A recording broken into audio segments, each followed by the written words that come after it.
Continuando os nossos comentários sobre a LGPD, hoje eu vou falar um pouco sobre o artigo 20, que também está relacionado aos direitos do titular de dados. E esse artigo 20 ele é muito interessante e muito aplicável no conceito, de automatização que nós temos hoje, aplicação de diversos algoritmos e até mesmo inteligência artificial, que fala que o titular de dados ele tem o direito de solicitar a revisão de decisões tomadas unicamente com base em tratamento automatizado dos seus dados pessoais, quando isso afete os seus interesses,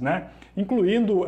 decisões aí que são destinadas a definir o seu perfil profissional, o seu perfil pessoal, o seu perfil de consumo, ou seu score de crédito, por exemplo. Então, um dos direitos do titular de dados, que é muito aplicável a essa realidade que nós temos hoje, então é realmente nesse sentido. Vamos dizer que você tem um algoritmo aí na sua empresa, que faça uma análise do crédito do cliente e tome uma determinada decisão sobre ele. Então isso às vezes se aplica inclusive aos próprios órgãos de defesa do crédito, os órgãos de cadastro positivo, por exemplo. Ele pode questionar por que uma decisão, por que ele tem sido tratado, vamos dizer assim, de determinada forma, com base exclusivamente num algoritmo que trate os seus dados aí de maneira sem a intervenção humana. Então ele tem um direito que o titular de dados também tem, de requerer que essas decisões, que sejam tomadas exclusivamente com base em tratamento automatizado, sejam revisadas. Também é um direito muito importante aí do titular de dados. Então você precisa observar, às vezes você tem um algoritmo, às vezes você tem uma situação que vamos dizer que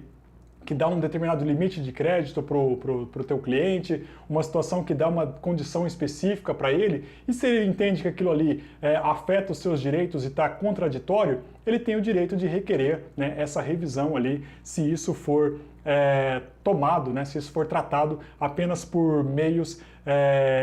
automatizados. Então, e o controlador de dados também tem inclusive o dever de informar o titular de dados informações claras a respeito desses critérios utilizados, dos procedimentos que foram utilizados para essa decisão tomada, observados, é lógico, os segredos comercial e industrial. Ou seja, então se um titular de dados, isso a gente pode falar, mas aplica mais a banco, a órgãos de proteção ao crédito, mas qualquer algoritmo que você tenha num sistema seu, ou qualquer procedimento automatizado que leve a tratar um titular de dados de uma forma diferente, ele tem o direito de receber informações e de entender por que foi tomada essa decisão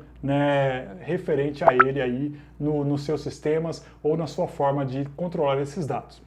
Então, se você achou esse conteúdo interessante aqui, continue nos acompanhando na nossa série. Muito obrigado e até o próximo.